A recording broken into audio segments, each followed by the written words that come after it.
السلام عليكم ورحمة الله وبركاته. عاملين ايه يا احلى متابعين واخوات في الدنيا؟ النهاردة ان شاء الله هعمل معاكم روتين وهعمل معاكم الغدا. اتمنى ان الفيديو بتاعي كده يعجبكم. لو عجبكم الفيديو بقى يا ريت بقى ما تنسونيش بالله عليكم باللايك والاشتراك وتفعلوا الجرس عشان كل ما انزل فيديو يوصل لكم. طبعا النهارده هشارك معاكم اليوم كامل يوم الجمعة. هشارك معاكم الفيديو انا واختي. يا رب الفيديو كده يعجبكم وتكونوا بتستمتعوا كده وانتوا بتتفرجوا على الفيديوهات بتاعتي. طبعا انا حطيت لكم المقدمة بيوم كامل ماشي ازاي. انا صورت لكم اليوم كامل من اول ما قمت الصبح لاخر اليوم. وهعمل برضو معاكم الفراخ المحمرة في الفرن. بصراحة كان في واحدة طلبتها مني، اختي يعني اختي ليا طلبتها مني على القناة. فبصراحة ما كنتش نزلتها من زمان، فانا حبيت اشارك معاكم النهاردة ال الوصفة. ان شاء الله يعني اختي اللي هتعملها وهي اللي هتعمل الغدا معاكم.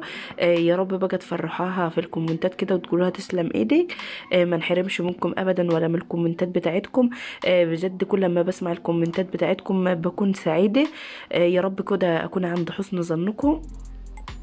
النهارده ان شاء الله بقى هعمل الفراخ. طبعا الفراخ دي انا مربياها ومسكتها، طبعا نضفتها وغسلتها حلو زي ما انتم شايفين مره واتنين.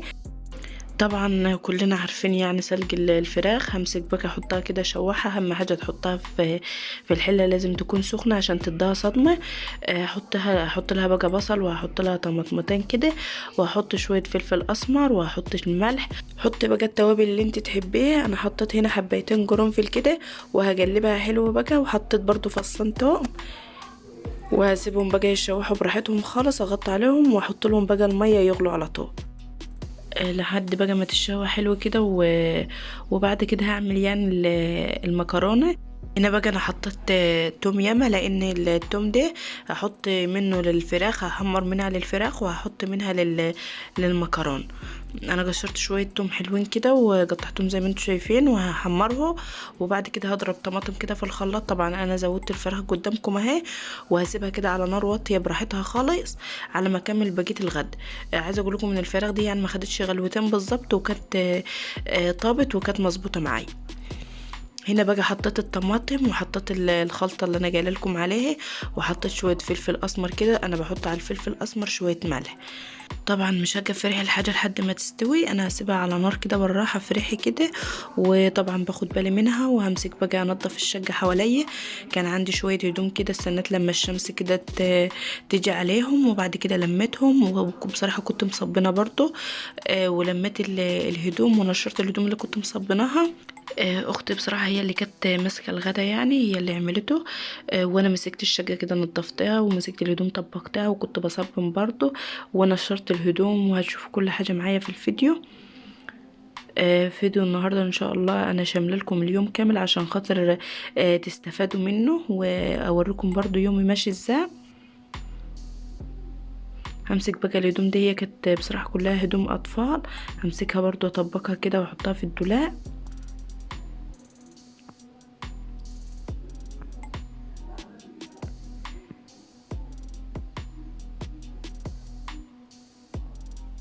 بس كده همسك بقى الفراخ كانت استوت كده. همسكها بقى ارش عليها شويه فلفل اسمر وطبعا هرش عليها بقى من الصلصه اللي انا عملتها. طبعا الصلصه دي انا عاملاها للمكرونه وعاملاها للفراخ. يعني يا دوبك بتكشر التوم كده وبتحط الصلصه وبتحط بقى التوابل بتاعتي بس. بتديها طعم. جربوها ان شاء الله وقولوا لي رايك فيها ايه في الكومنتات. هحطها بقى على الشوايه على طول من فوق بس. وهسيبها بقى تحمر على ما انا بكمل بقى. وكنت عملت برضو رز وكنت حمرت برضو بطاطس. هحط طبعا شويه زيت كده عليها من فوق كده عشان يديها لون ذهبي حلو كده. وعملت برضو شويه رز كده زي ما انتم شايفين. وطبعا المكرونه هعملها برضو معاكم. طبعا المكرونه انا عملتها معاكم ياما. ادت التخدعه خلاص اعتبر كده خلصت والميه هتغلي. احط لها بقى الملح واحط لها شويه زيت وهسيبها برضو لحد ما تغلي خالص كده. وهنزل بقى كده خلاص غلت اهي. هنزل بقى بالمكرونه. طبعا انت بتعملي الكميه اللي انت تحبيها. انا حطيت كده كيسين مكرونه. هقلبها كده لحد طبعا ما تستوي معايا. وبعد كده هحطها في المصفى وهشطفها بشويه ميه عشان ما تعجنش معايا. لازم تشطفي المكرونه عشان خاطر ما تعجنش معاك.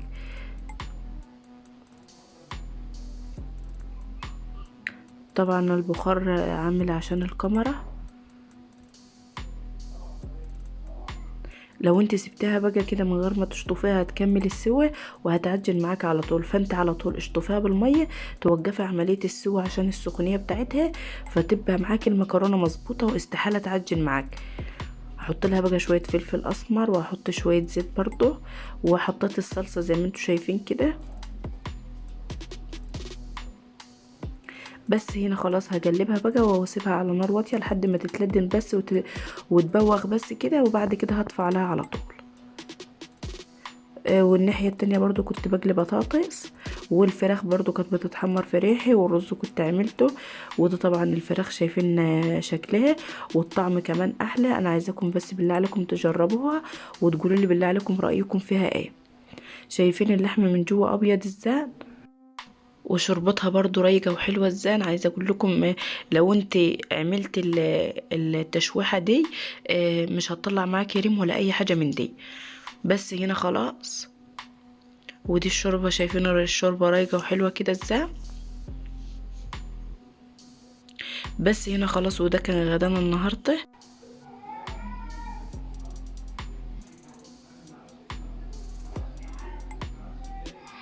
هنا خلاص بعد الغدا طبعا لازم اشيل حاجتي بقى وهبها كده في علب واحطها في التلاجة.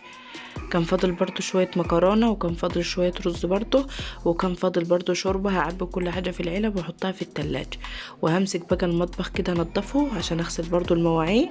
هعمل بس الاول شي كده عشان اغسل امسك المطبخ يعني انضفه براحتي. امسك بقى البوتاجاز اغسله، وامسك الرخامة برضو اغسلها وامسحها حلو وانضفها. والمواعين كان عندي بصراحة مواعين يامة، همسكها برضو اغسلها. وطبعا شقتي كانت الحمد لله نظيفة وحلوة، ما كانش فيها حاجة. هعمل بقى كده الشاي واخده نشربه كده الاول، وبعد كده اقوم اكمل بقية شغل.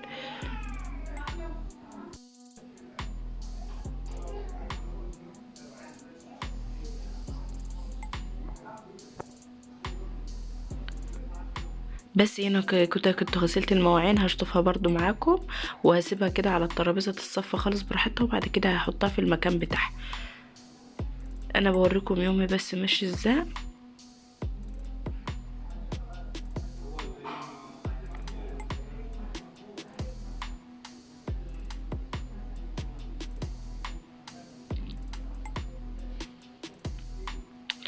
بس كده خلاص همسك بقى البوتاجاز. بصراحه كان وسخ يعني، كان عايز يتنضف حلو. بس كده خلاص خلص بقى البوتاجاز. وهنا خلاص كنت شطبت المطبخ، ومسكت برضو الفوطه اللي انا طبعا بشتغل بيها، مسكتها دعكتها بالصابون اللي انا قلت لكم عليه، وحطيتها كده على الحوض تنشف براحتها خالص.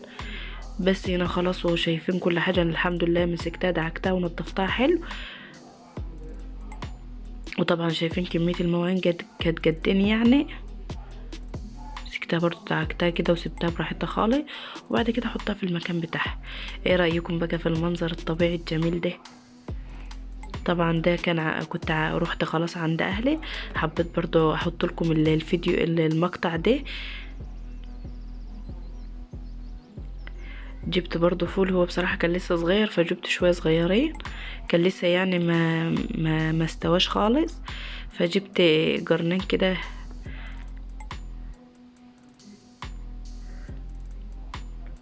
بس هنا خلاص خلص الفيديو بتاع النهاردة. يا رب الفيديو كده يكون عجبكم وتكونوا استفدتوا منه لو 1%. يا رب أكون خفيفة كده عليكم، واستودعكم الله، والسلام عليكم ورحمة الله وبركاته.